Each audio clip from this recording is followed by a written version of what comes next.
Ken, you've been there before. This is for this. If you say that, 3 or 4 days in the hotel. In downtown. But tell me where you missed the other one. I can tell you a couple. Which one? Go. Yeah, sure. It's for business. Yeah. Yeah, it was probably Alex. Yeah, you have some free time. Are we ready to go? We're live. All I right, think- we are starting now, guys. Hold on. There we go. All right. Welcome, everyone. Andrew, do you have attendance? Yeah, I'm just, because I was actually just coming from one meeting to this one, actually. So I was just, yeah, I don't know if, Liz, do you have the info or should I? I'll take everybody from here and I'll email you. Right, yeah, I just wanted to. Okay, first on our agenda is approval of the minutes from the February meeting. Is there a motion? Second. Any corrections? No. All right. All those in favor? Okay, next up, old business. First is library seminars. Charlie, Yeah, so I've got all the library seminars that I had been planning are confirmed. So we have, well, the beautification is doing the native plants one on April 1st, so I wasn't involved with that, but that's happening April 1st. Geothermal heat pumps for homeowners, that's going to be on Tuesday, May 23rd at 7 p.m. The April 1st is at 1 p.m. at the library at the Rodmacher Room. The geothermal, May 23rd, is going to be 7 p.m. at the Business and Community Center. Then our very own Liz and Max are going to be doing a presentation on the transition from twice a week to once a week pickup and the composting. That, Liz, we confirmed for June 6th at 7 p.m. And then I also got a confirmation from Bonnie Agmastani about food scarcity in Niles Township, and that'll be June 17th at 1 p.m. and that'll be at the Niles Township. Who's presenting the geothermal? That's going to be Cub. They have a person from Cub is going to be doing that. What are the dates again? That's May 23rd. Yeah, at 7 p.m. That's at the library at the Business and Community Center. May 23rd? No, we've got to be. Yeah, so it's the same day, same night as SEAC. It's unfortunate. Yeah.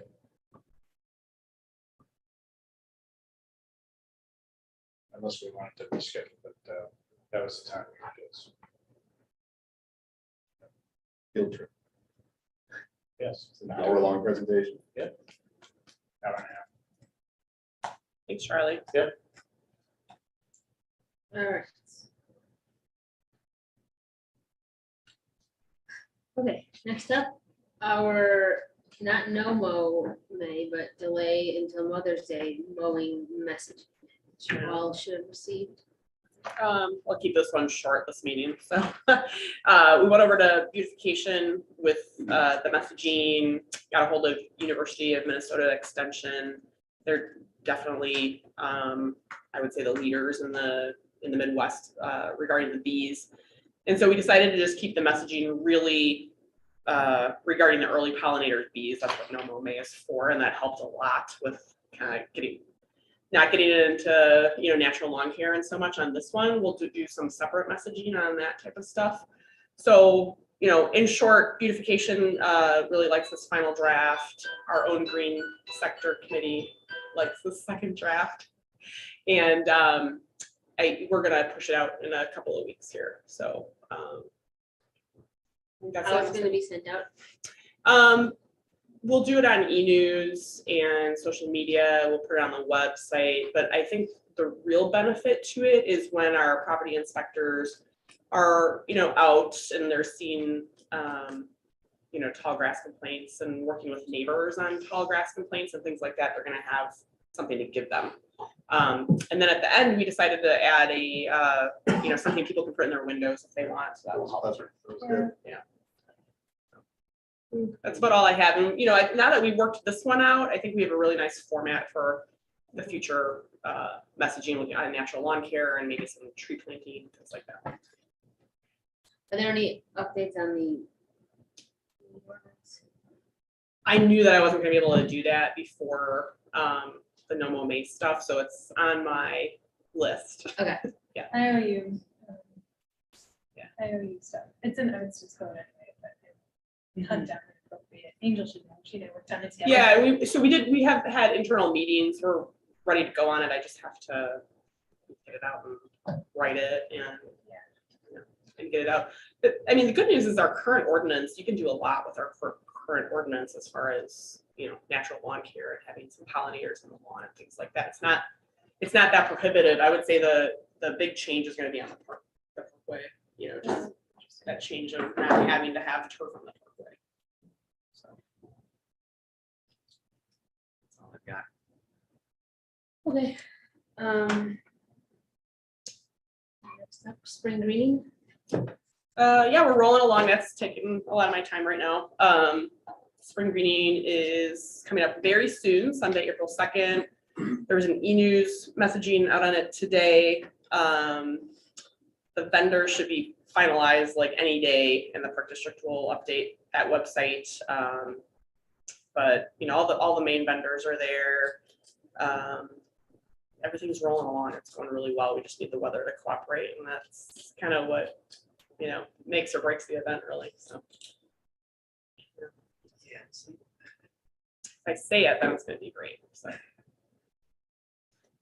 All right. Very good. Moving on to new business. Can I ask a really quick question? Yes. Can you bring fluorescent bulbs to Clean Green or not? Spring Green? So that was one of the ones that they're trying to finalize. Niles North, I believe, is the one that sponsors the bulbs. They didn't have an answer at our last meeting, which was last Tuesday. So check the website in like a couple of days, and all of our final vendor questions should be answered, and then they'll either be on there or they won't. Great. All right. Thank you. Yep. Okay. Moving on to new business. The plan commission met at the plan commission's meeting last meeting. They had a conversation about drive-throughs. Charlie, Charlie sent everybody some stuff. Yeah, so Liz sent out the memo that Joanna and I put together on drive-throughs, and it's pretty thoughtful about ways to improve the efficiency of the drive-throughs, and some suggestions about changes in the zoning ordinance, and also some recommendations about where they would be appropriate to locate.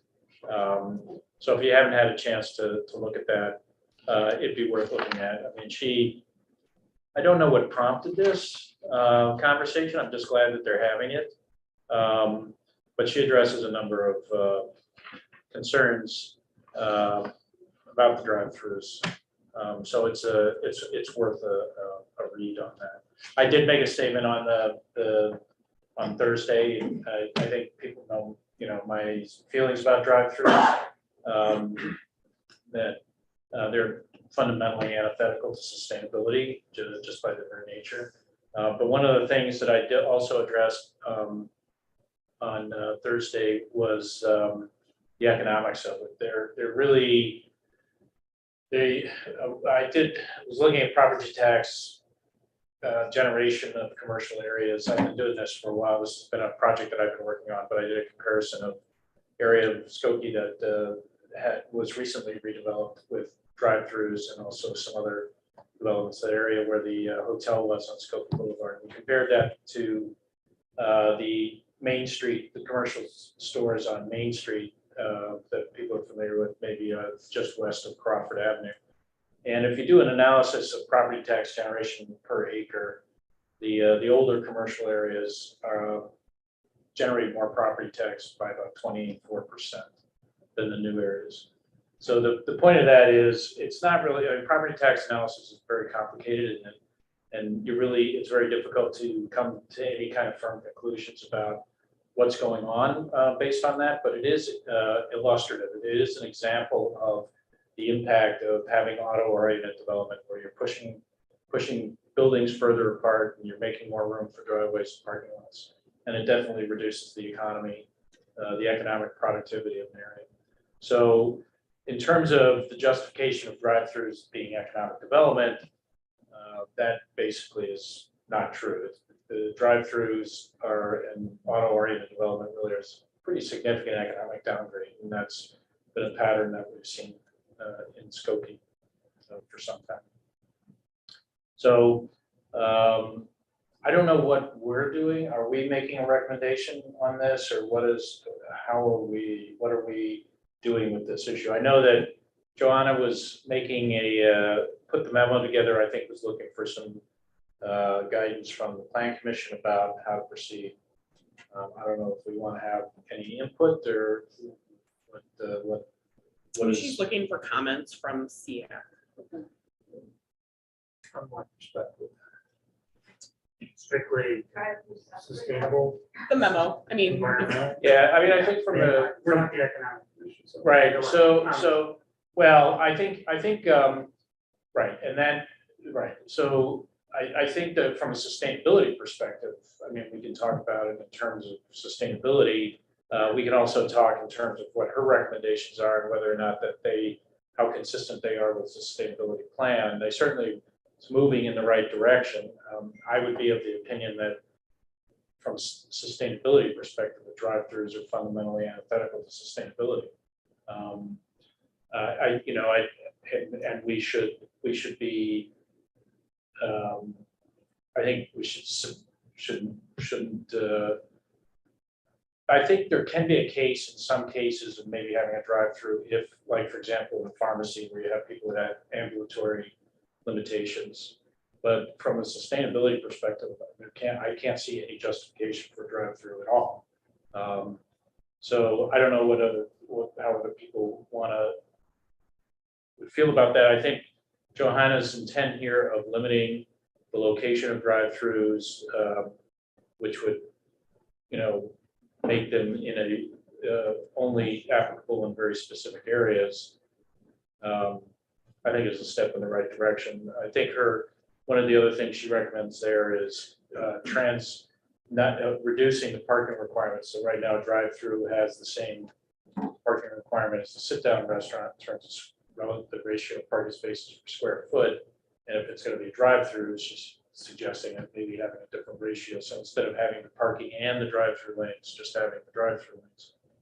So that would be an improvement as well. So that's. I didn't want to interrupt, but I don't know if you saw the email that I sent you, because I know you sent us all the email. I don't know if you saw what I sent in response or not, if you had a chance to read it. I know things are busy at times. So, but I definitely think that, as far as those kinds of establishments go, I think anything that we can do to sort of, like you're sort of suggesting, I think anything we can do to make those kinds of things more in alignment with the environmental sustainability plan would be a good thing. But I also do think, I don't know if you saw it, but I think it would be good where we can. I know that there are limitations, but to take, maybe rethink the approach to economic development and take a bit more of a thoughtful approach to it, to ensure that, it's having the desired impact from an environmental standpoint and also a sort of social, societal sort of standpoint. I think you want to attract high quality, if you will, employment to the area. It has, obviously it's going to be, you want the diversity of sort of options for different people of different backgrounds and different skill levels and all of that.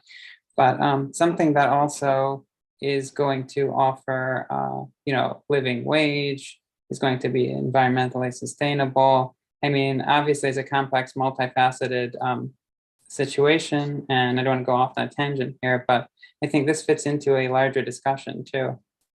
I don't know what you think.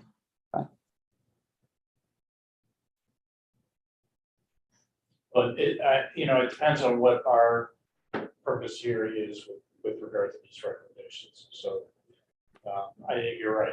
We're not here to evaluate the economics of it. We're here to evaluate the alignment with the sustainability plan. Yeah, I don't feel comfortable discussing what qualifies as quality jobs, high quality jobs or not. Well, I mean, I'm saying Paying- something that's Paying like a living wage, I think is. living wage. I mean, a living wage, not a minimum wage. Paying a living wage is something that I feel reasonably comfortable advocating for, but it's not my area of expertise. Yeah, And- no, it's not. I'm and saying that doesn't mean that that business is Not a good business. not, right, like, there are plenty of restaurants that are not drive-throughs, but are still not paying, It's true. Right. I'm saying like it's, yeah, or other businesses. maybe like that's what I'm getting at, I guess, is maybe there's like a way to have more of a conversation, like merging the economic development side and the sustainability side and kind of have an ongoing conversation, since it's a multifaceted thing. Charlie, if you, in this discussion of whether to allow drive-throughs or not, are you, so it's not just, and this is touching more on economic development, but I think that drive-throughs, some of the problems with drive-throughs are not the environmental aspects, yes, but when you're talking about other facets of sustainability, not because they're inherently drive-throughs, but because they're those businesses. Like if you had a Chick-fil-A and McDonald's and whatever else is coming up, that wasn't a drive-through, would those businesses be that more sustainable at all? It's Like, what's the environmental impact of businesses without their drive-throughs? right. It's So- not, some of the negative attributes that we're putting with those are not just the drive-through, they're being conflated, I think. And that it's the fact that they have a drive-through, I think those are the types of businesses that have a drive-through also are businesses that may be less sustainable Correct. overall. And so I'm wondering then, from your perspective, would you advocate that we should have those businesses without a drive-through, or that those businesses, I mean, I guess you're not gonna say those businesses can't come to Skokie if they, You could say, I mean. you can limit drive-throughs, and that's a on its face rule that applies equally to every business, but to say we're not gonna allow a fast food business, but would you, ideally, is that what you would like to do? Because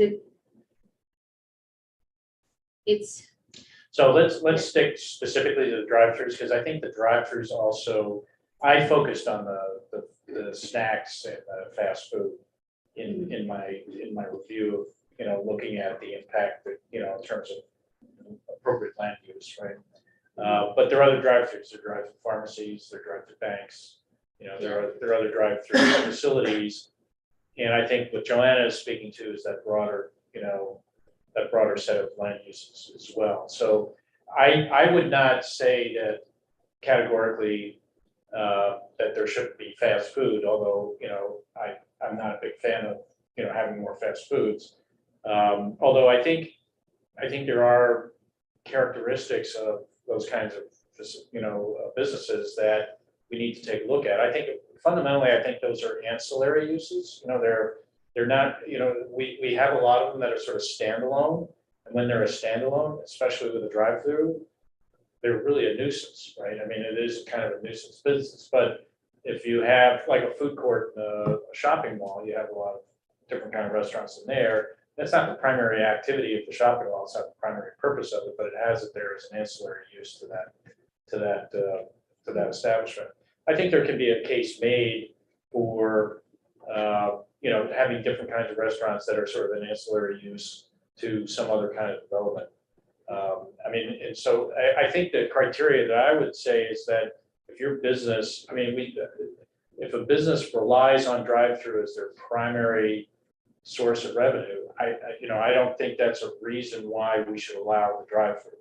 And so if you're going to have a lot of these fast food places will tell you, well, they can't survive without a drive-through. And then my feeling is, okay, well, then we don't have that business. But if they can establish a presence without a drive-through, then I wouldn't necessarily say, no, that business shouldn't be here.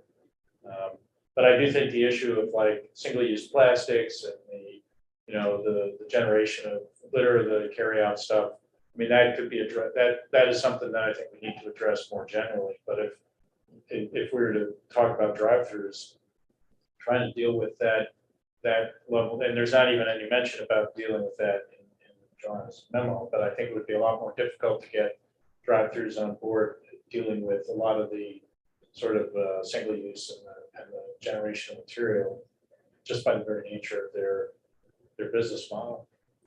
But I wouldn't say categorically no McDonald's or Chick-fil-A's or anything like that. I would just say that, that a drive-through, having a drive-through in that business, needing a drive-through in order to be in business is not a reason enough to say that a drive-through is okay. And that was the point of, going at the economic side of things.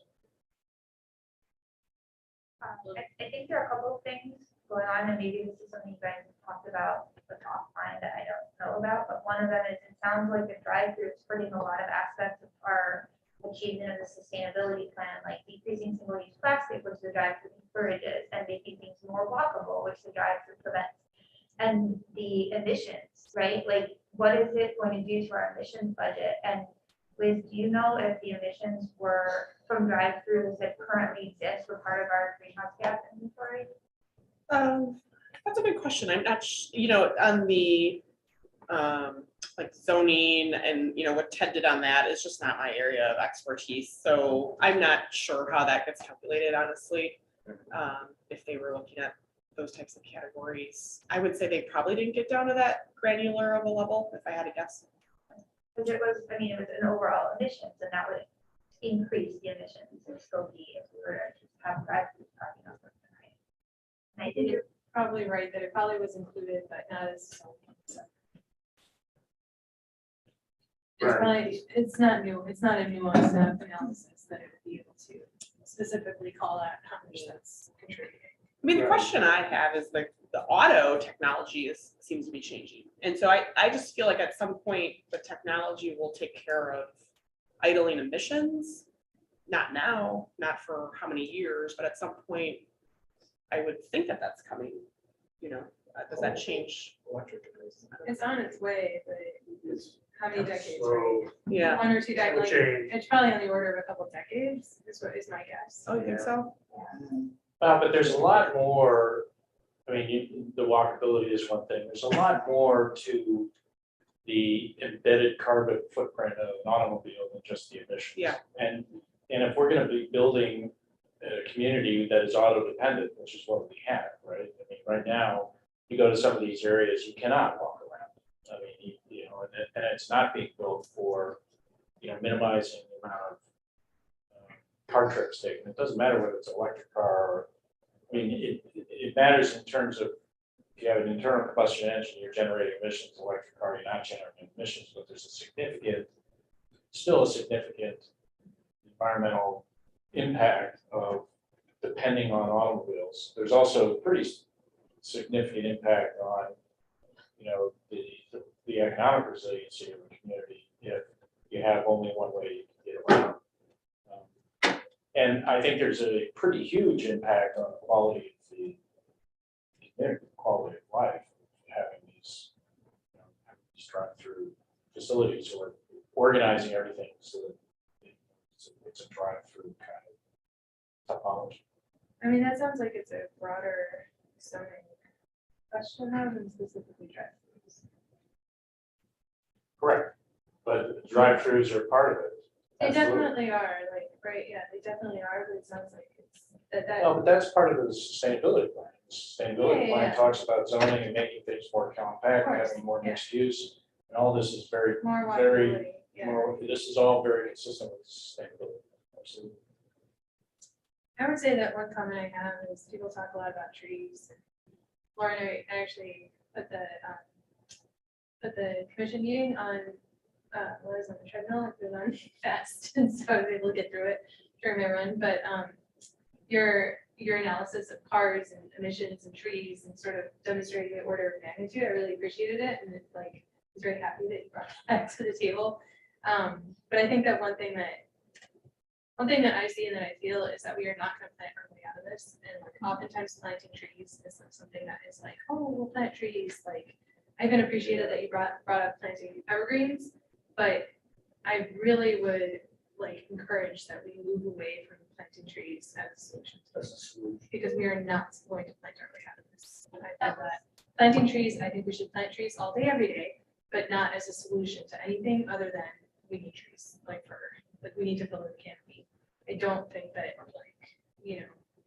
like, it's just not, and you put numbers to it, which I really appreciate. The order of magnitude. Joanna asked for those, Oh, okay, yeah. because they thought, oh, we should just plant our way out of it, and you heard the discussion until I was like, hey, you told me to make a presentation, now let me up there and talk. And Bob has a question.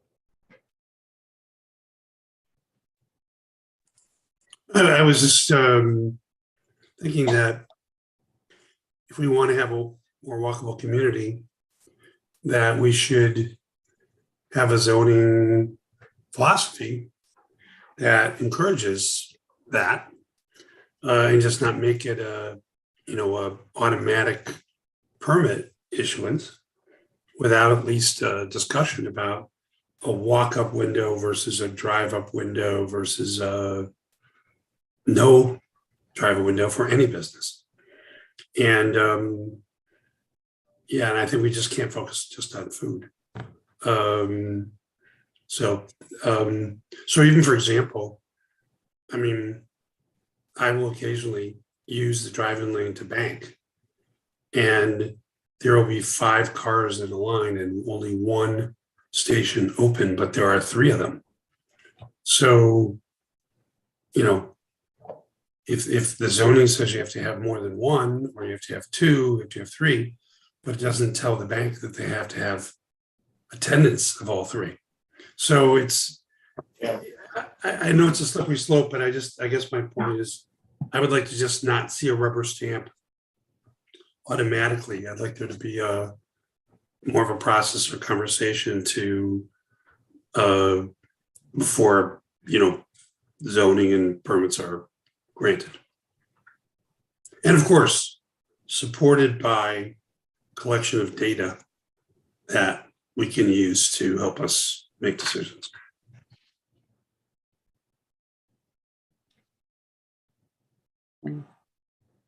And obviously, I do think that, as far as the walkability aspect of it, as somebody who is on foot quite often, either that or public transit, I definitely think that I see sort of the point. I think when I did the walk audit with Charlie in like late 2019, I think we kind of discussed the whole issue of drive-throughs also kind of came up. So I think it's good to see this sort of hopefully moving forward a little bit, because just over here in this area where there's the Chick-fil-A and all of that development and all of these other nearby, I think that it's nice to see that there's more of a considered approach anyway, I think, moving forward. So it looks like things are going in the right direction. When you talk about walkability outside of downtown, because the structure is different there, do you envision like little shopping plazas where there's a bigger parking lot and people go to all the stores?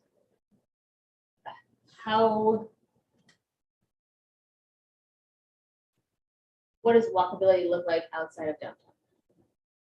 Well, there are a lot of ways that can be done. I mean, what you're talking about having, a lot of times in places they'll talk about drive once and hit multiple places at once. And right now, and there are some areas where that already exists, but a lot of the newer stuff is really single occupancy vehicle, single destination trip, and just sort of getting away from that. The other is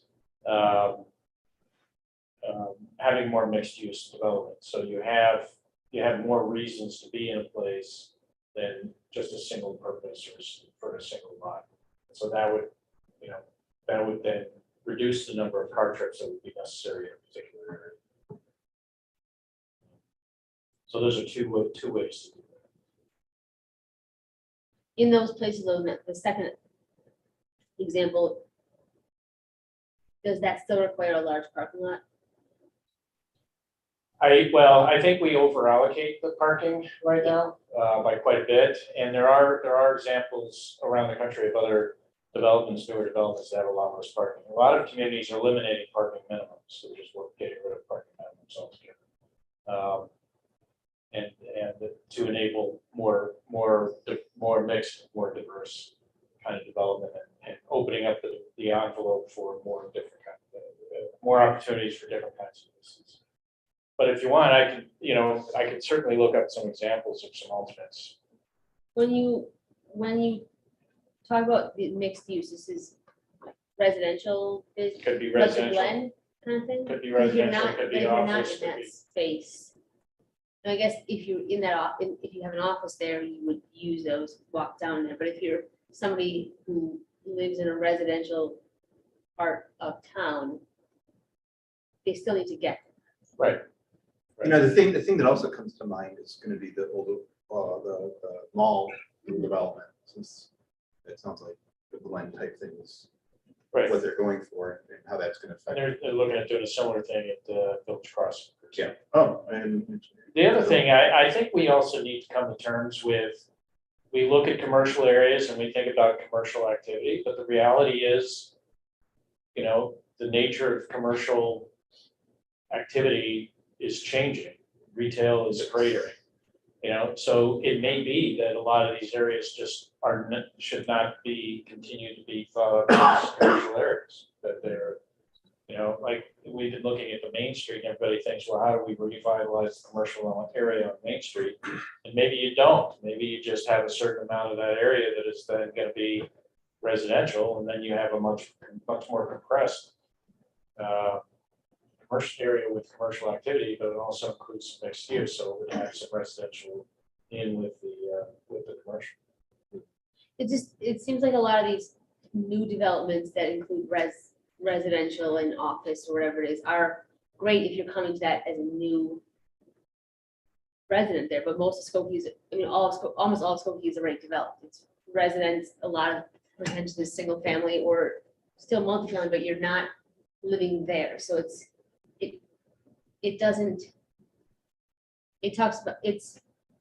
great for the future for the people who happen to be there, but how does it address? Well, Concerns for most of the over a fairly period spread of out time, town. over a period of time, there are going to be redevelopment opportunities. Look at the area around where the Carvana site is. That whole area over there is ripe for redevelopment. It doesn't have to be office, or right now it's a single use. It's office, right? And then they were, so we can reimagine what that entire area is. It doesn't have to be the same thing. That's a pretty substantial piece of property over there. And there's a lot of opportunity to rethink what's going on. The Portland Cement site is a pretty substantial site, and that was redeveloped recently. If you think about, if you look at a lot of the, some of the retail on Skokie Boulevard, that area on Skokie Boulevard where Andrew is, there's going to be a lot of turnover in that area over the next few years. There's an opportunity to really rethink that whole area in a different kind of way. And so there may be some new opportunities to do things just differently, rather than try and retain what's already there, or substitute for another single use kind of single story type of activity. Also, sort of building off of that, in the forum in November of 2019, where people were just talking about what they'd like to see in Skokie, a sort of recurring theme was we want to have more shopping where we live. Like, I don't want to have to go all the way over there to go to the grocery store. I want to have a little grocery store. And that's the key, one of the keys of walkability, I think, too. Exactly. So if we change the zoning in general and say like, okay, so on, Church or whatever, between, Nile Center and Crawford, there are almost no stores. So say, we can have stores, sure, why not? And even on the other blocks going, you're not gonna see them necessarily going down the arterial street, but like people will know where they are. And they're like off the books daycare, like, they're there. Well, like with Main Street, it's like there used to be the stuff like, when I was younger, we would go to this cookie bakery, and then we'd hit the thing that was next door or whatever. I mean, right now, there's really nothing there except for the CVS. But it's like, what draws you there? What makes you walk there? I mean, I'm sure 90% of us, like even for vicinity of that, we're still gonna drive there. So it's that encouraging that change of mindset too. I mean, Indian groceries. Sure. But if you're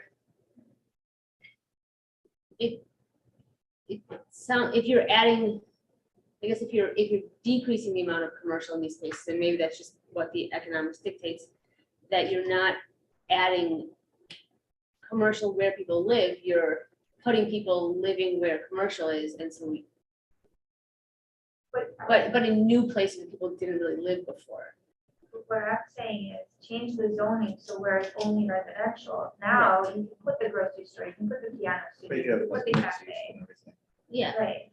no, that makes sense for addressing the issue of having things where people live versus putting people living where stuff is, which is also something that we should encourage in development, but it doesn't address the issue of the people who are already in, vast swaths of town that don't have that commercial near them, and so there's not walkability over there, and there also isn't.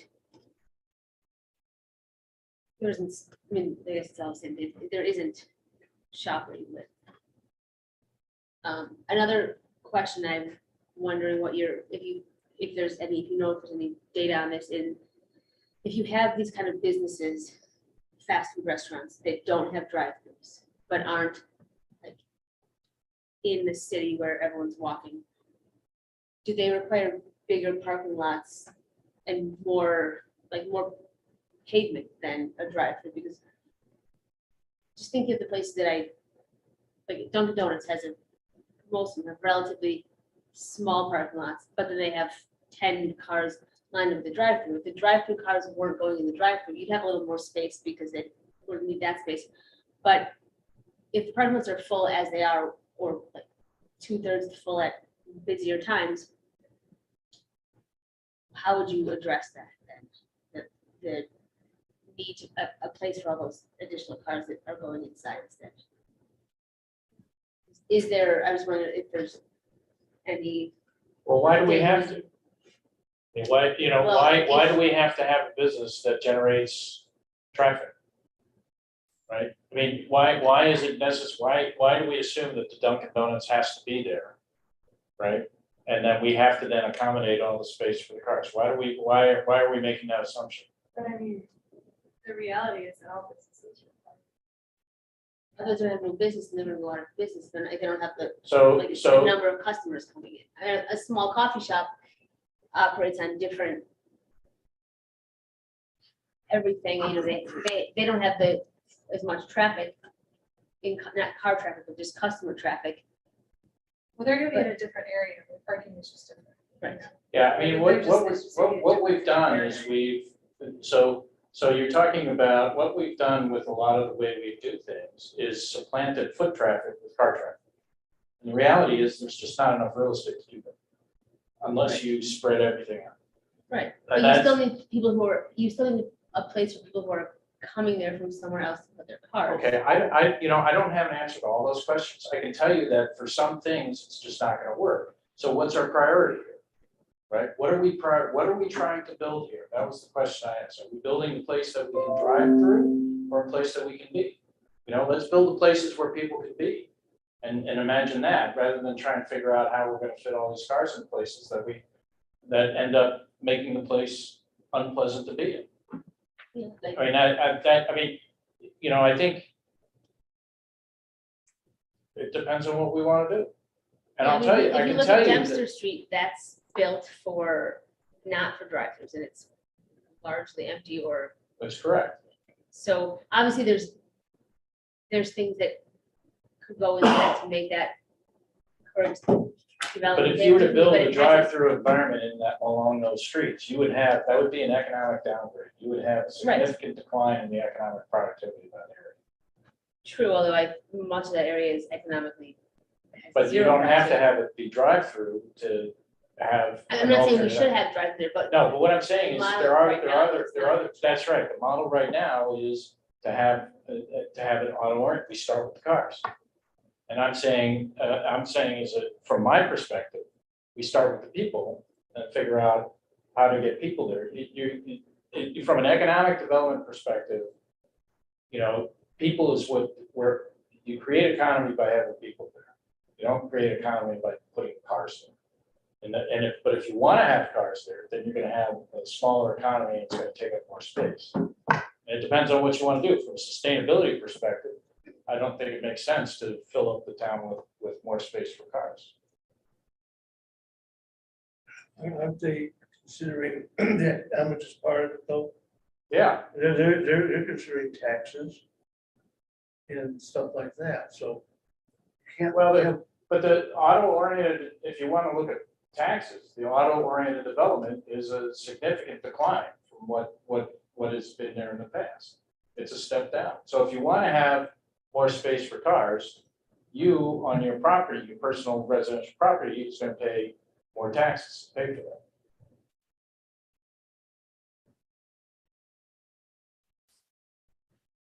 is the reason that an area that has more space for cars, less per square footage tax beneficial because land is taxed cheaper than building value? Correct.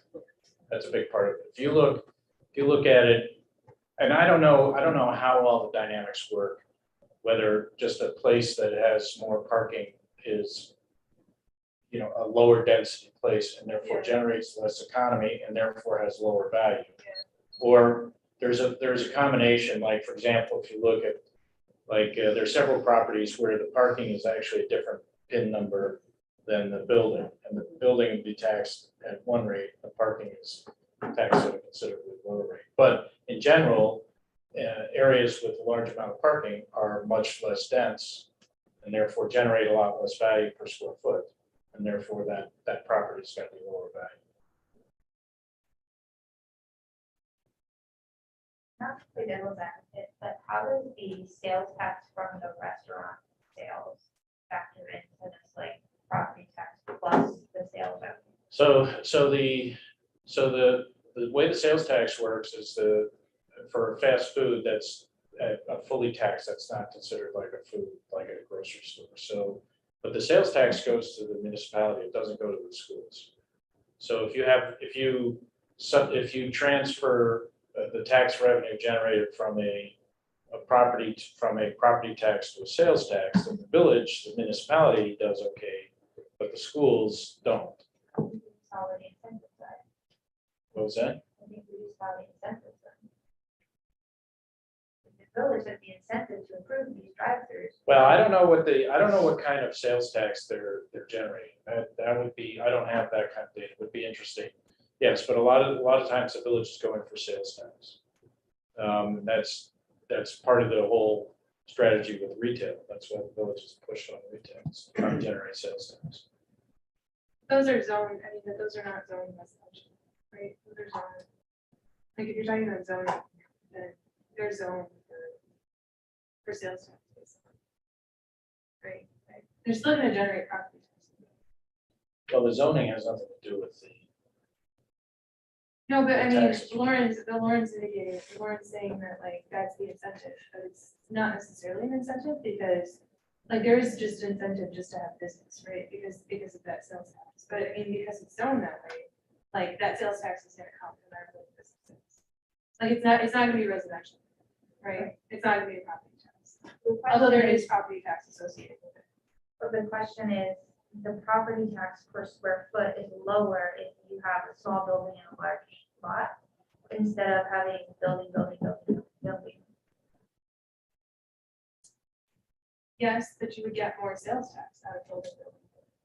that's Depends on certainly- That's more. depends on what's going on. Right, but I mean, that's more business. If you have more than one business, you're potentially gonna get home sales tax. Potentially, right? But if you have, yeah, I mean, it gets really complicated really fast in terms of, a lot of businesses, the sales are calculated estimated per square foot of the building itself. So if you have a building that is 1,000 square feet and you require 3 parking spaces for every 1,000 square feet, then you have to have 1,000 square feet of parking for that 1,000 square feet. If you reduce that parking requirement to 2 spaces per 1,000 square feet, then you potentially can increase the amount of square footage of the store pretty significantly. So a lot of times the parking requirements really do eat into the productive viability of a commercial space. And so when you over allocate parking, which is a tendency, then you do actually take a huge economic hit on that.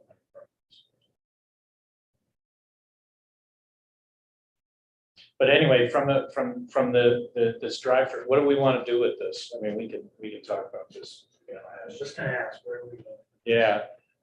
So, yeah, I mean, what do you want to do with the recommendations? I mean, we could go through, or I could go through and maybe, I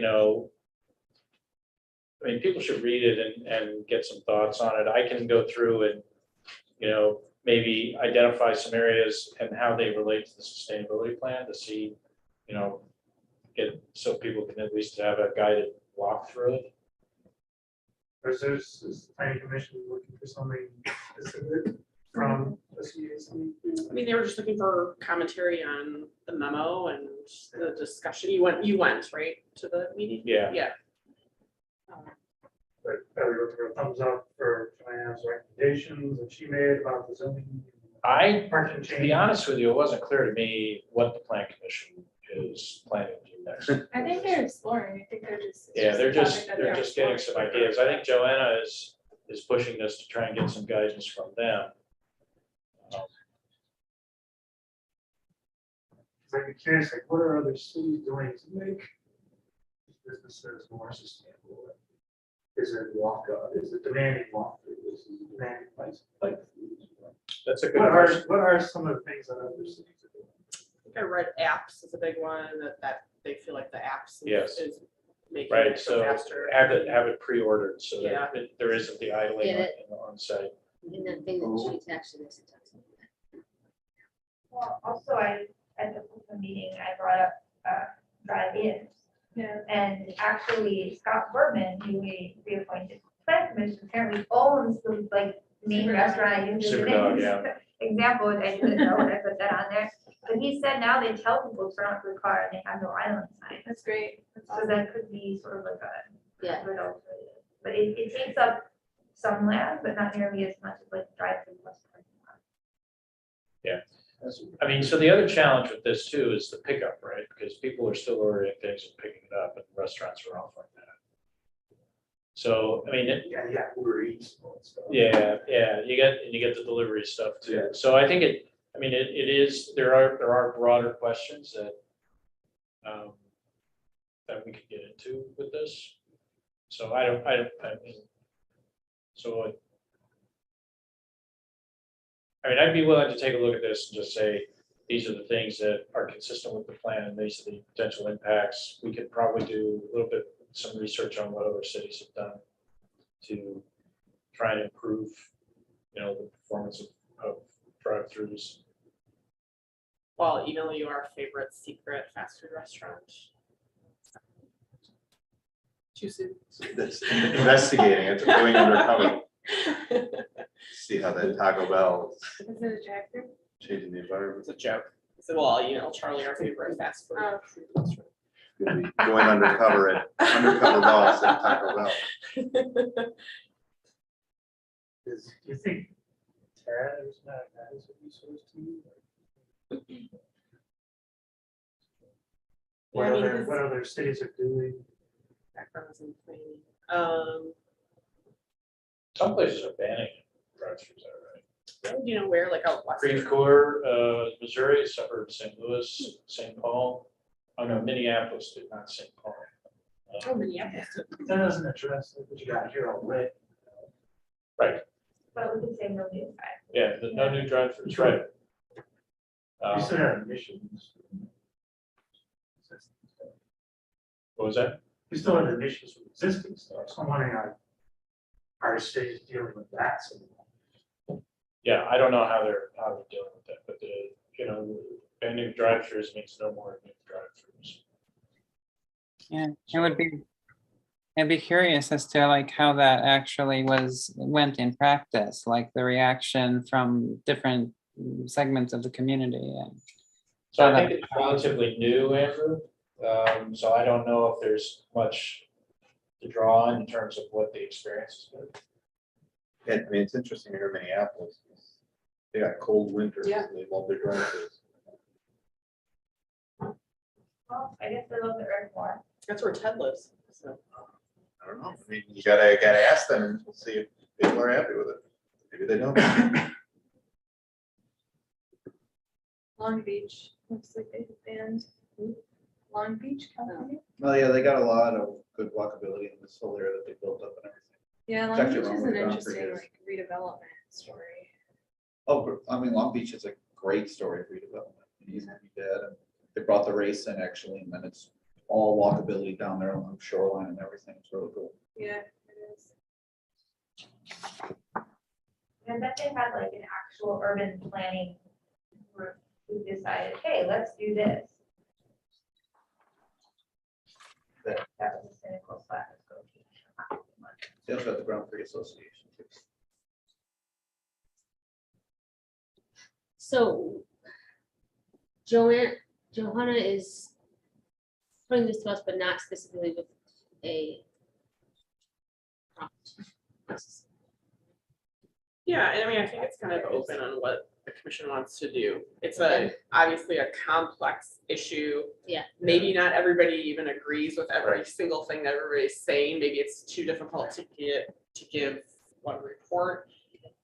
You know, I was taking notes here. I can certainly compile different notes from the meeting if somebody wanted to, to do something else and summarize and have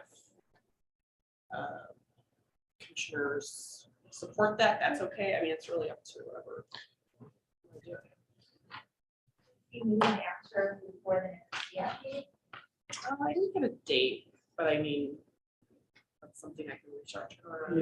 Yeah, do they have an overall timeline of what they're thinking about? Question should be like, it's their time to go see what Minneapolis did and what Long Beach did and how they got around it. Yeah. I can definitely go to Long Beach. Oh, yeah.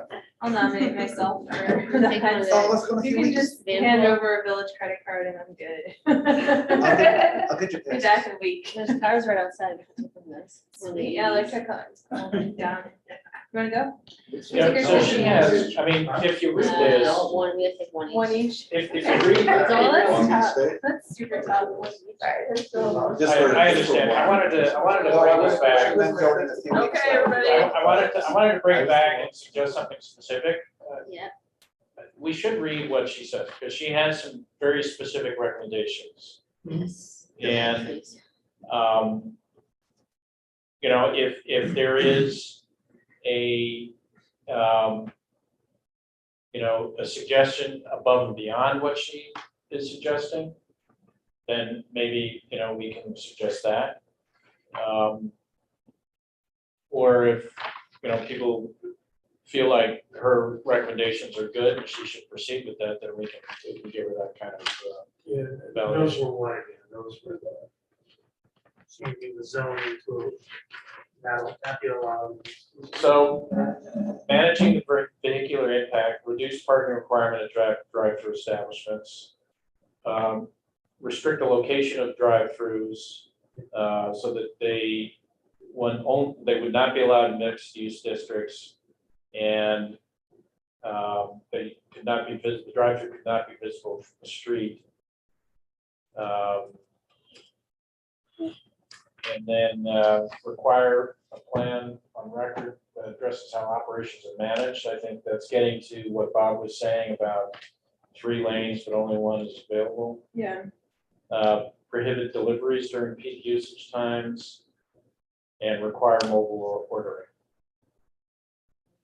And then she has a thing in here about diverting restaurant waste, and also potentially an impact fee or tree planting as a condition for the approval. One other condition they can put on it is to make it passive, like make the building passive. Because that way, now you're just almost eliminating all of the emissions that are generated to heat and cool the building. So if people want to take those and then either expand on those or say that's cool or comment, I think that would be helpful for Johanna.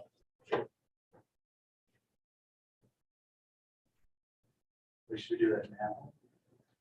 I don't think we could do that now, but Yeah, we I need think to I put would, that as an action item. yeah, if people want to take it, read it, and then maybe we could compile some things, and then at the next meeting, see where people are.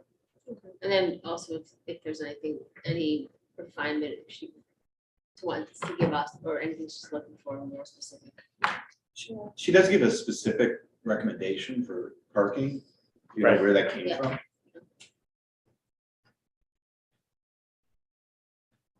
I don't know what the basis of her calculation is. Supposedly it's backed by something. There is an article that she included about recommendations for zoning changes for drive-throughs. So, and there's quite a bit in there, actually. Yeah, that's an interesting article. Yeah. Kind of amazing what the state of Utah can do.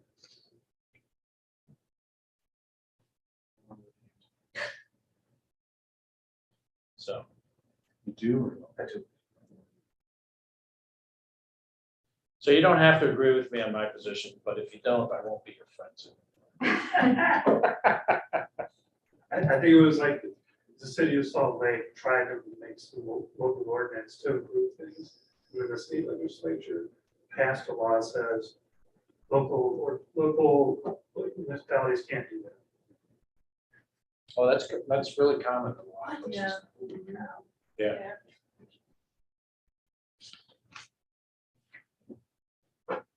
Illinois does that in some ways.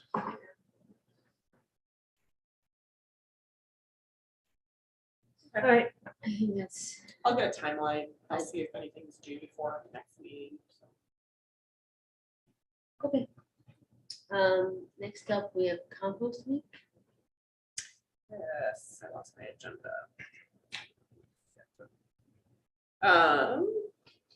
So composting has been on fire. We had to add twice a week service at Devonshire and Village Hall here. That's awesome. We had to add toters in every other location. Contamination's been pretty low. It got a lot better after we talked to the last meeting. Occasionally we'll see some plastic in there. Public Works the other day had somebody dropped off and had like all of these like deli containers and they just threw them all in. But it's rare. I mean, it's really unusual to see. And I think, Collective Resource hasn't been too worried about it. They can pull minor contamination like that out. It's not a big deal. And so it's been going really, really well. So for Compost Week, which is the first week of May, we ordered, our buckets came in. I'm waiting for the stickers. We're gonna put waterproof stickers on the bucket. So we're waiting for those to come in that lists out all the different compostable items. And our goal is to launch 2 more locations for Compost Week. One would be Fire Station 17 on the east side, so we don't have anything over there right now. That Main Street? captures So which one is it? Central Park. Central Park in Madison. Yeah. Ish. So nice residential area over there. We have some multi-family housing, duplexes mostly, near a facility, so it fits the model that's working for us right now. And then Niles Township agreed to put some toters there. So we have a nice equity component. They're really excited and we just have to order the signs and get the sites going. And so we've got, just a lot of exciting things happening for compost week. You know, if those other two that you mentioned just now will be up by the first week of April. The fire station, and it will not, because the signs alone will take a few weeks. Yeah. Exciting. Yeah, this is all I have on composting. I mean, Lauren and I have been talking about possibly doing some kind of like pop-up composting near synagogues for Passover. So I don't know if it's gonna work yet, but we're trying. Before or Because when people are cleaning out their. And I've already written a flyer, and Pam Sloan, who's in Go Green Skokie, who does some graphic design, definitely fixed it. So now we're just waiting to find out the finalization of the location of that toter. I'm still waiting to hear back. Yeah, and I think if it doesn't work out this year, it's on our radar for next year to maybe work out some pop-up. could there ever would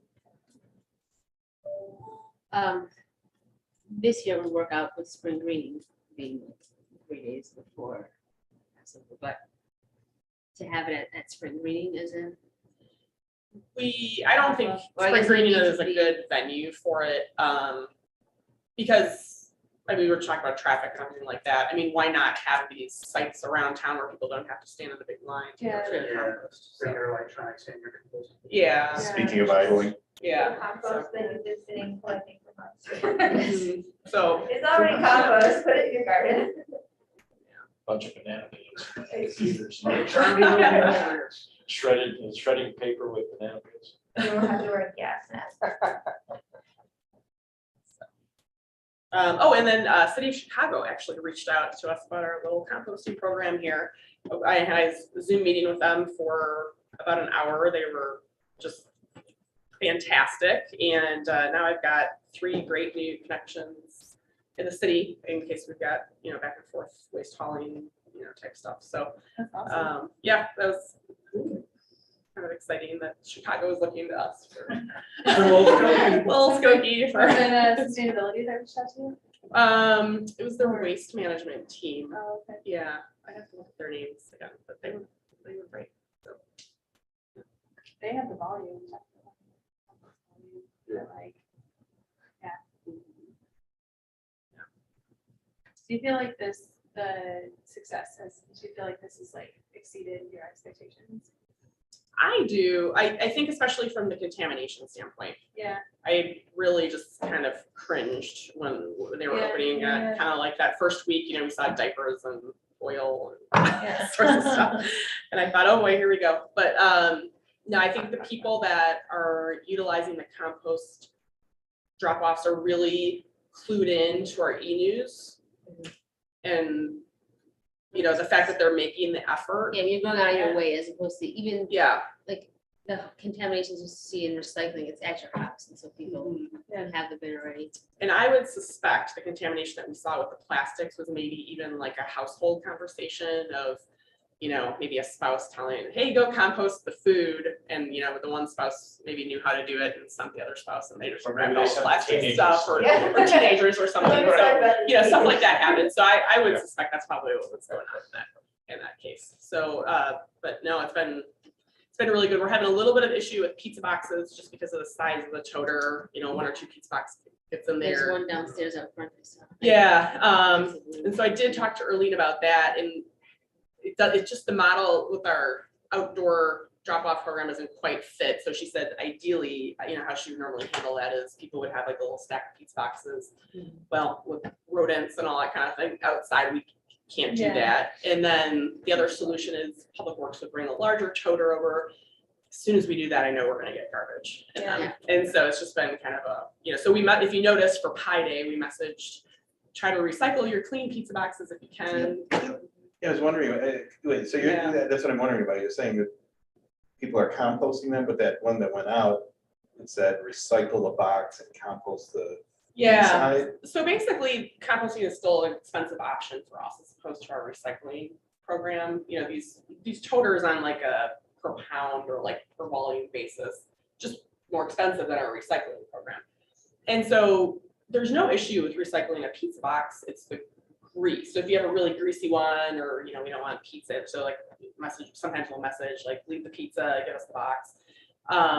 And so we want people to recycle as much as possible the pizza boxes. But, you know, anything that's greasy, go ahead and compost that. Gotcha. So like we could start doing heavier grease ones.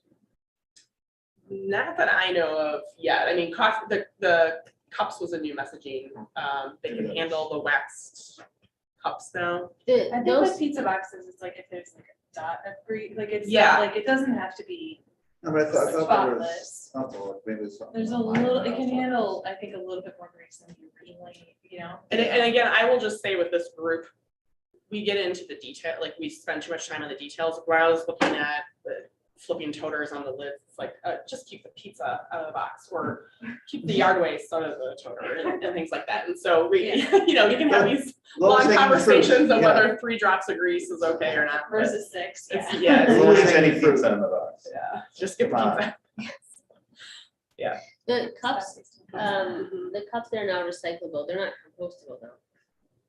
That's correct. Yeah, you still have to have compostable. Cause I saw one downstairs and I didn't think they were compostable, but unless I was the compostable ones, but. Yeah, and I'm sure there, you know, we are gonna get a few items like that in there, and collective resource is able to handle small amounts of contamination, so. Okay. But it's going really well. Cool.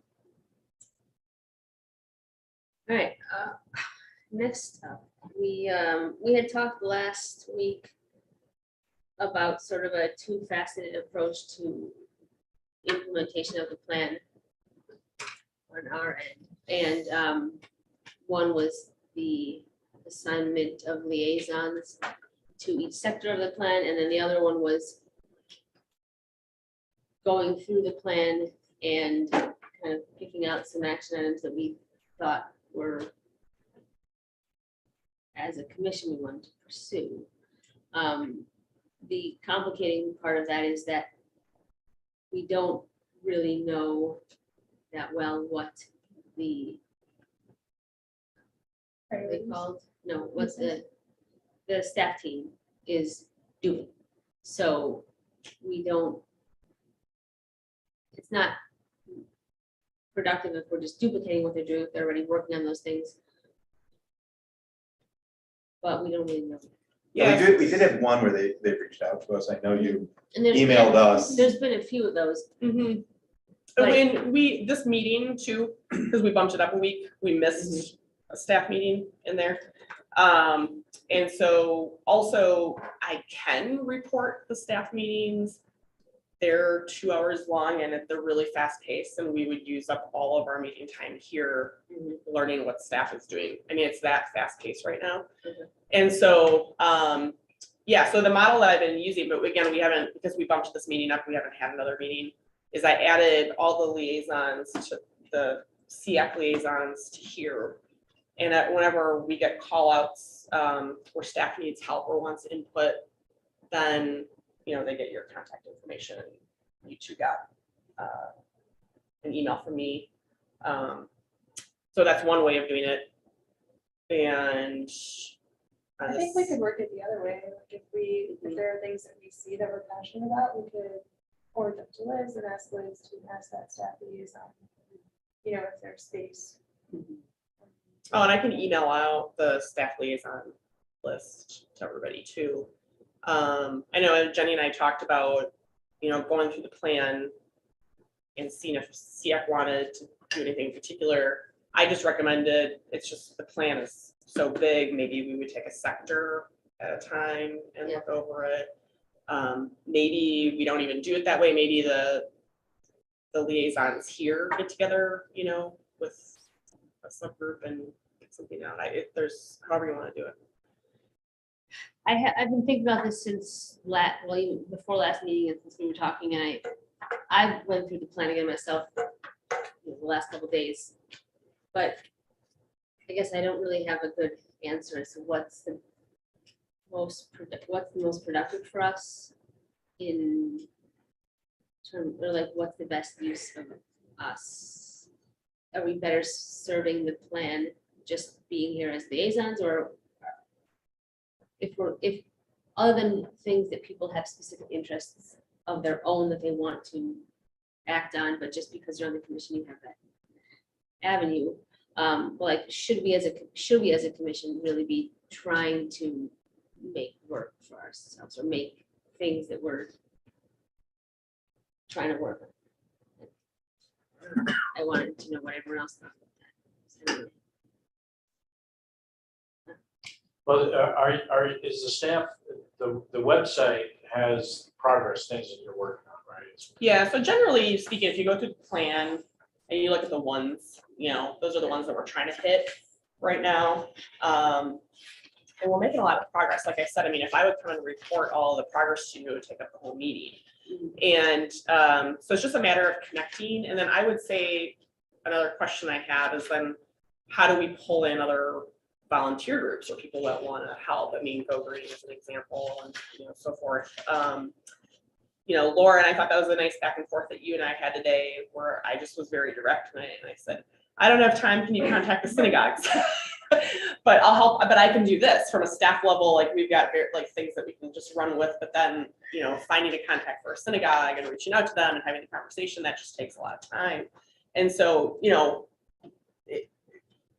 that's just one example of how helpful volunteers can be, or how helpful a commissioner can be, or something like that. And so, but I know you two are busy. You've got pulled into a few projects already. But I mean, so that first one, and it's the type of thing where I think it would make sense to bring it back to SEAC and get kind of, and actually, I think the end point of, coming up with, work would fully involve SEAC, because that would be a group thing. So, and then the other thing, I mean, I don't know what your time is like for that.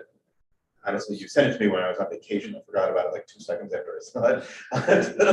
Well, Aruba. well, I mean, something to read on the beach, maybe not that.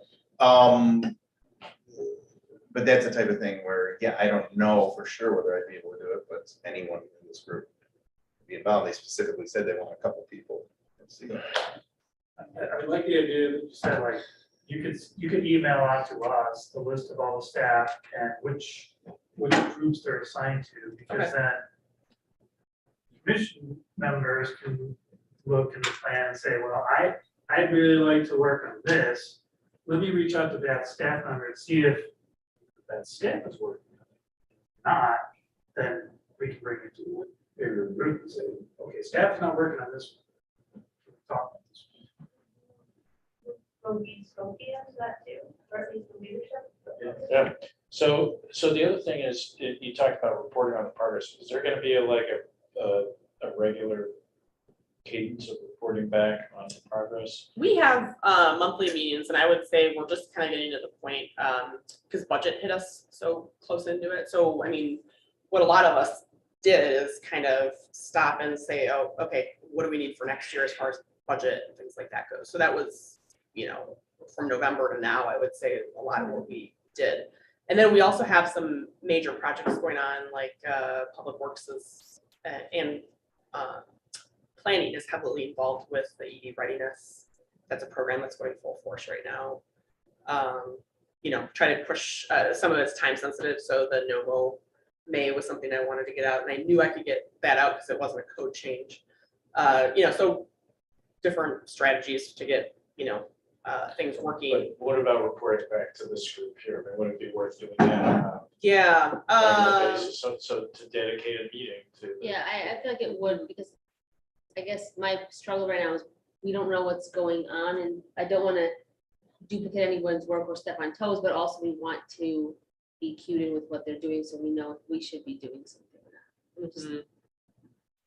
Yeah, I'm just trying to most efficiently think of how to do that. If we would record that. How often meeting or- is that? Are those meetings once a month? Yeah, they're once a month, and it's we've had some are short, some are about an hour, and some are longer. Could there be like maybe a spreadsheet or something like that where there's a column for when you get a green check mark in there, or like, some other symbol that's like in progress, and then it like lights up and says, who's doing what, and it's like 1 or 2 sentences. We do have that. It's a little more complicated than what you would think. I mean, in progress can mean a wide range of Yeah. things, and many of these don't ever end. It's not like, I mean, yeah, I would love it if I could check it off as completed. It's like, I'm gonna be drop off composting forever. So, you know, so there's just different elements. But let me give it some thought, and I'm gonna figure out a way to report back to you all. But I don't know that we got any further on that conversation than, you know, what we can report back to you. We can give the liaisons to all of you. So if you have something that you want to work on, that'd be the next step. Yeah, or And maybe, we can monitor that website, to see, and see if there's anything particular we want more information. Is that website detailed enough that we get a sense of what's going on, or no? Because when I looked at it, it just was, you know, move some stuff over, but there wasn't any kind of detail. Yeah, there is detailed notes. I would say the most helpful thing might honestly be almost like recording a like maybe if we did like a quarterly meeting or a biannual meeting or something like that where we recorded that, because it's just so much information. I've even tried taking notes, and I kind of, you know, my beginning notes are way better than my end notes for whatever is after. So we'll have to figure something out. Yeah, I maybe biannual would be a good idea, and it could be just a high level sort of overview, not Yeah. too much into things. that would come from you, or that would come from, what if each sector, There's a lot going on. I mean, the benefit of what's going on right now is there's a lot of work being done. There's a lot going on. I would say that if there's a negative to be had, it's the orchestrating, like that everybody knows what's going on. Yeah. Yeah. Can I ask a question about the budget stuff? Mhm. Sustainability coordinator, is that in there?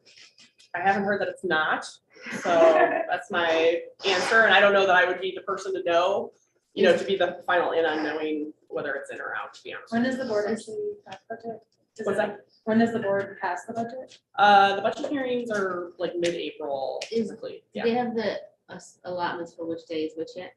Last I saw, they were, it said like 2 weeks. That's a good question. I don't have it. So If one of us found like a grant that would fund a sustainability coordinator position, could we say to the board, like, hey, this is already taken care of, all you have to do is apply for the grant? Or is that not? I don't know. So like a grant might be able to fund it for a year. Because I mean, positions aren't just salaries, they're obviously, right, they're more than just the salaries, there's also the indirects. That's a lot of money. There's a lot. It's a lot of money, No, the before that. indirects, Oh, yeah, it's not just like the pure salary. So that, I mean, that ends up being. Yeah, nice to see a commitment to this position. Yeah. Grant filled 1 year, At maybe some- one exists. At some point, it seems like you'll start paying for itself, because Oh, yeah. I mean, if you look at the savings that were in the plan from doing a bunch of different things, it ends up being like millions and millions of dollars, some of it's just for the village. Yeah, I mean, I agree. That the village should have this position. I just don't know that a grant, I don't know that a grant is like, Yeah, I don't think we can rely on a grant. I mean, if Efficient. there was somebody in here and we got some grant funding that could help support the position, I think that would be something feasible to do. But the village really needs to commit to the position. And my concern, if there's not somebody in there, is that there are a lot of opportunities that are like now, you know, with the recent federal legislation, there's Yeah. money that's coming down. There's a lot of opportunities that maybe not directly with the village, and I was talking to some other people about this, but you know, that there are opportunities, for example, for residents to take advantage of some things that would be consistent with what we're doing. It'd be nice to have somebody in the village who is a resource that people could go to, or could, you know, sort of promote these opportunities so people could take advantage of them. And that's not gonna happen if it's not a, you know, a dedicated kind of function that's within the village. And I don't know what the, you know, I know the village has lost a lot of positions through attrition and the hiring freeze, so I don't know what the capacity of the existing staff is. My sense is there's not a lot of capacity there to take on additional. Yeah, and just my point before again is the stuff, the action items don't go away, so spring, all the items that I had before, just as a staff person, tree planting and spring greening and all that, it's like, all that just continues, and you're just adding more things that continue. And so, yeah, I mean, it's a lot, but, I think what I'm very hopeful for is staff in general, they're all supportive of the plan. So even though everybody's busy, everybody supports the plan, and every department, I mean, I just have to give a shout out to like our police and fire, because that's not the case everywhere, where you have police and fire supporting the plan. And I can call the fire chief is like, yeah, we'll add a compost station over at, fire station 17. And That's so police is the cool. same, That's so yeah, great. police is the same Yeah. way. And He was so. Just don't block our trucks. Yeah, It's just right. yeah, yeah. He was in the. We he do was on select that the team location that- within the station carefully. But no, there's a lot to be hopeful for, and I think overall staff is working hard on it. So. Speaking of recruiting, is there anything else you could say about this green energy task force that?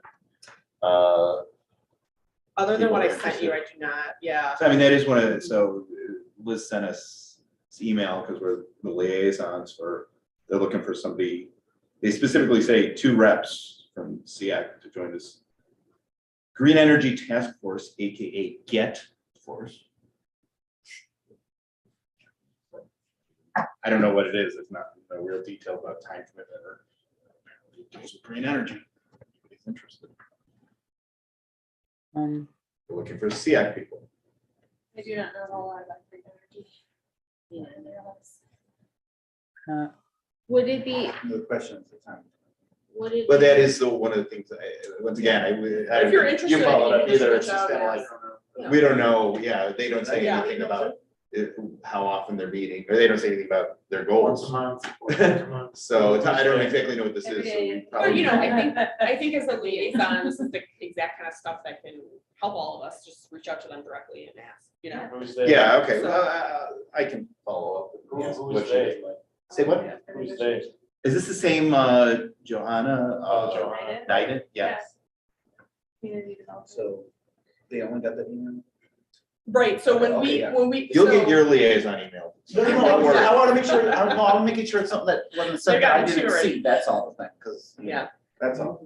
Okay, well, we'll get some more. Do you info. think that the individuals who are on the particular sectors would be interested in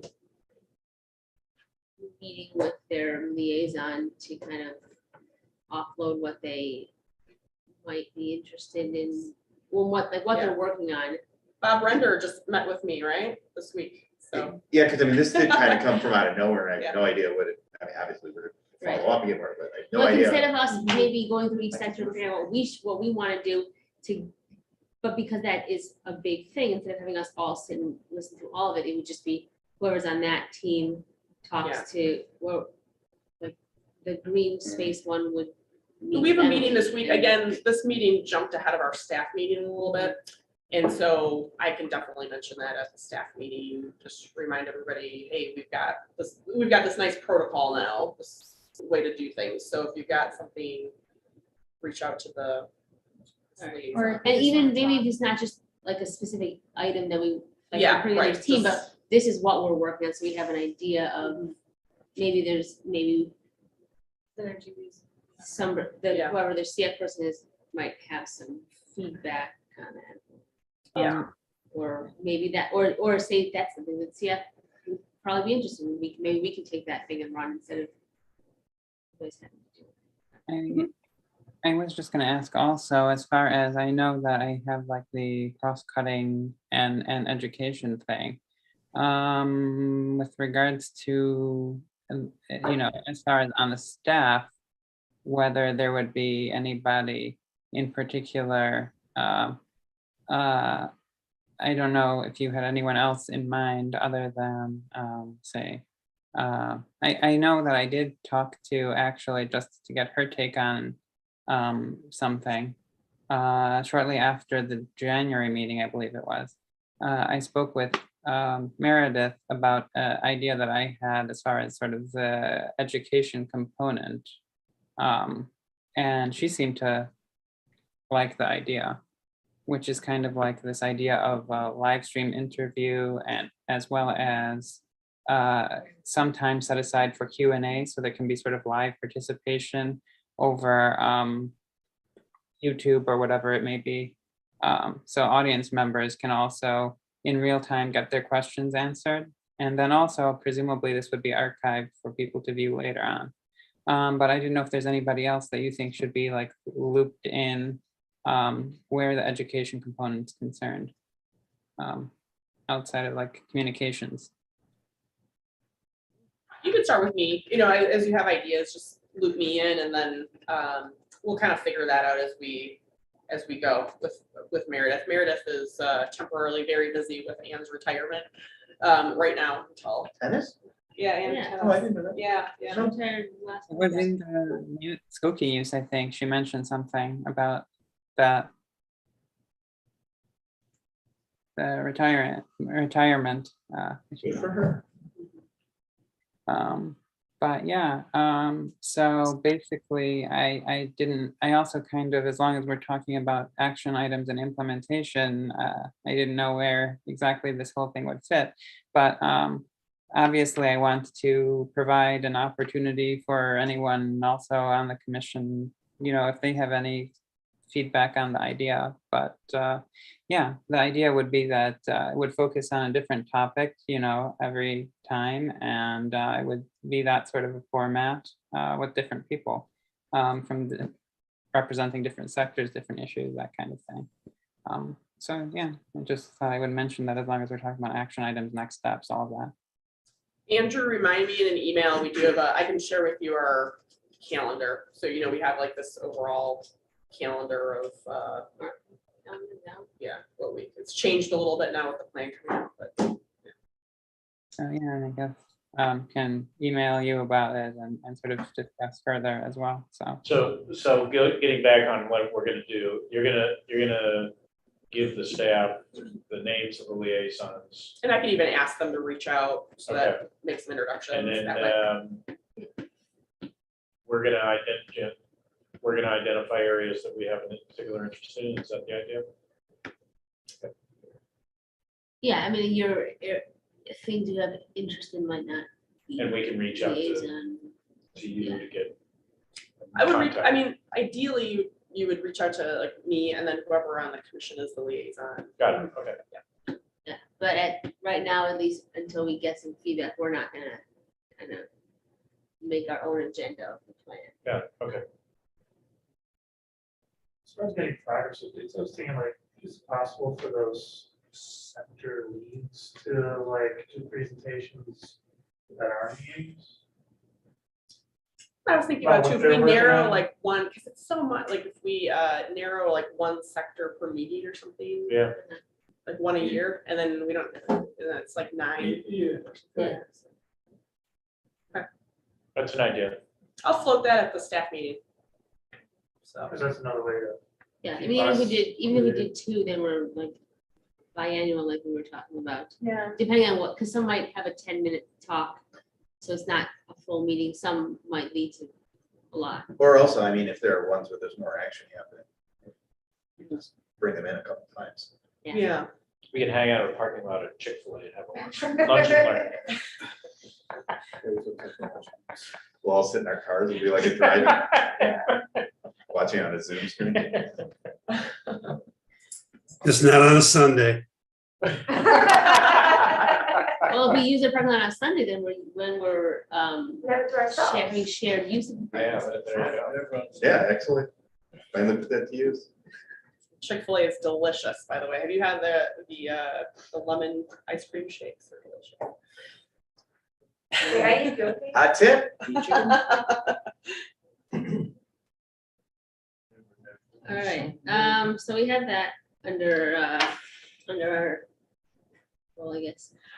Next up then, regional leaf blower report discussion. On to you again for that. What was that? The leaf blower. So you wanna- did I send it around to everybody? Yeah. I did. Well, I got it, I think everyone got You blew it to us. I sent it around. So I don't know if people had a chance to read it. That was a report that was put together. There was a task force that involved a number of municipalities as well as some landscape companies to look at ideas for how to regulate leaf blowers. And so they came up with a final report in December of last year, and that's available on that link. It has a number of recommendations. I haven't gone through it in too much detail, but they give some alternatives of maybe having periods during the year where there's a ban on leaf blowers. I don't think there was anything there that. And they also talked, well, the period, and then they also talked about a graduated process of limiting gas leaf blowers. So it's, if you're at a point where you have no restrictions, maybe going to a, some time during the year when there's restrictions, if you already have that during some time of the year, maybe eliminate gas leaf blowers and allowing for electric leaf blowers, and then also allowing for a period of time to make that transition. But it's a pretty thoughtful, set of recommendations. Yeah. I like that they brought in the iLandscape group too, they're bringing the landscapers. Yeah. So we're reviewing that as we're gonna get together the green sector people that, as staff, and we're gonna review that thoroughly too, just so that everybody knows. School does have some ordinances. Yeah. Well, we've got the noise ordinance mostly is what would control the leaf blowers. Is that what we're talking about? Yeah. Well, we've called to have, like, our neighbors have had ones going out like 8 o'clock in the morning or even earlier. It's like, then we'll come back and do it again. And it's just like, by the time that someone shows up, they're gone. It's just like, Well, today I called the company that was doing it and I filed an official complaint with the village against this one particular company, Master Gardener with Landscaping. And I had an actual confrontation with people who had, or a guy, anyway, who had a leaf blower and he was in my yard because they were so lazy, they couldn't take a rake and rake the leaves away from the fence in my neighbor's yard. So they just blew them to everybody else's yard and just go into your yard and blow them back. And they were like pushing over my arborvitae and I was really angry. I mean, I've come out and yelled at them, not politely either. Yeah, I wasn't yelling politely, and the guy pretended like he couldn't understand what I was saying. Like, no matter whether you understand English or not, yelling and pointing at the exit to my yard should be like really clear. Let's keep the conversation. Well, he was, sorry. What I'm saying is, but hopefully it'll help to put some force behind these ordinances too. Well, I've also asked police officers, just like, because they hang out in the park sometimes, so we're just chatting, and I asked about the noise from the cars, the ones who like mess with their mufflers, to sound like. Oh, straight pipes. You know what I'm saying? Okay, but getting back to Well, the. they Yeah. said it was not enforceable. Yeah, so staff is we're Actually, gonna, that is. we'll start reviewing the leaf blower ordinance with our staff. We'll start there. It's a thoughtful document, or there's a diverse group of people involved, different municipalities, landscapers, naturalists, so there's a lot to go over. So we'll start there. Do you get, if there's a sense of feeling one way or another among staff, whether they would support a ban or something moving towards? Yeah, I mean, I'm something assuming more than what we have now. it like when we need them the most, at least from a village perspective, is spring and fall cleanups, that type of thing. Our new operations manager is very on board with electrifying the landscape, the trailer and everything on it. So that's a positive. And the fourth was we've switched over to electric, and I was actually talking at our Maple Syrup Festival the other day. The guy's like, I love all of our electric stuff and everything. So I mean, it's. Yeah. That was not the response I was expecting. From the, Are those a lot quieter? Oh, God, yes. From a Never- user life. It sound like The only sound that you'll get is from the electric motor of any mechanical bits. So, I still rake. but I'm saying from like leaf blowers, chainsaws, weed whips, whatever, from a village. And we scale, budgeted for electrifying our landscape equipment for next year. So. Would it change the way that operations operates, having the electrical, like affecting how much they can get done all that stuff? For us, I would say no. But keep in mind, we contract out our big spots. And the park district has much larger areas than us too, so, but for our internal village operations, I think we can transition no problem.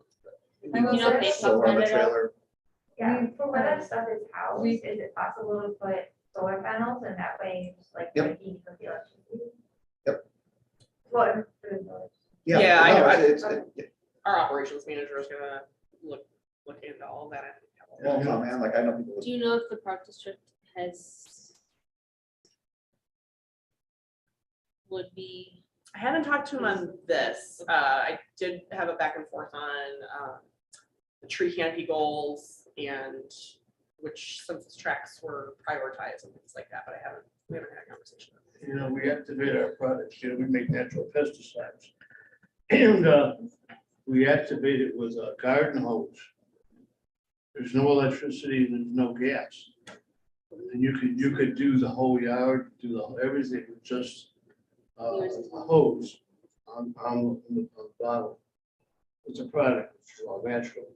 And it makes the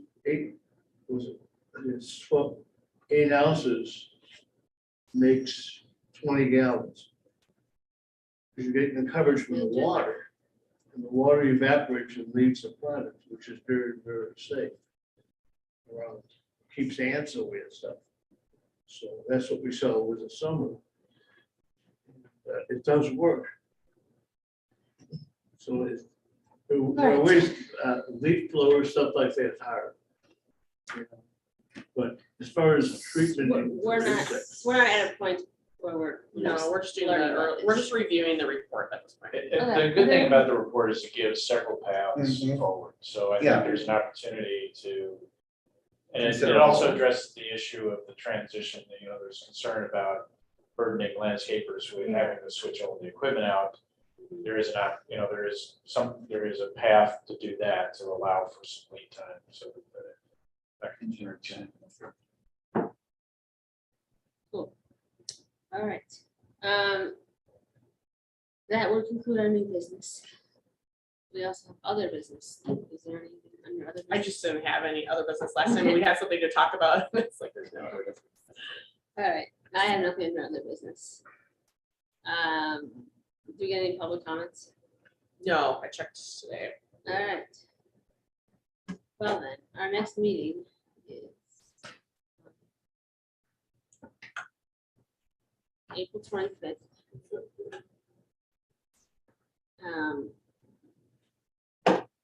7 PM. Same spot, yes? Are we here forever? I thought a we. lot of steps to get up. You guys Get were your begging for the exercise, round it's good. table. Yes, I just Clearly, like counts. You were begging for the round I table. like A versus this. Well, It has better and nicer chairs. What do you like better? Conference room A. The one where we used to be in? There's It hurts my neck less. the original conference room, Yes, there's less neck turning. It's fine, it's deteriorating. it's small. Yeah, I like, I'm not in.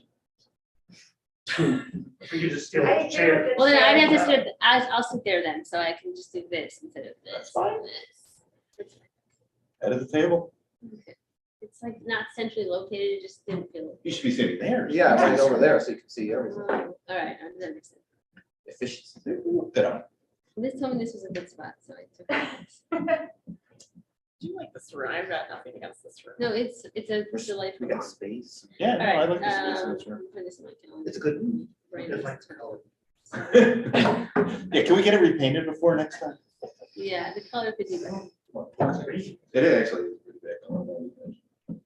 All right, excellent. Is there a motion to adjourn? Second. Good night, Zoomland. You guys have it. Happy holidays, whoever's celebrating, whoever's celebrating. Do we adjourn? We're adjourned. Bye, Bob.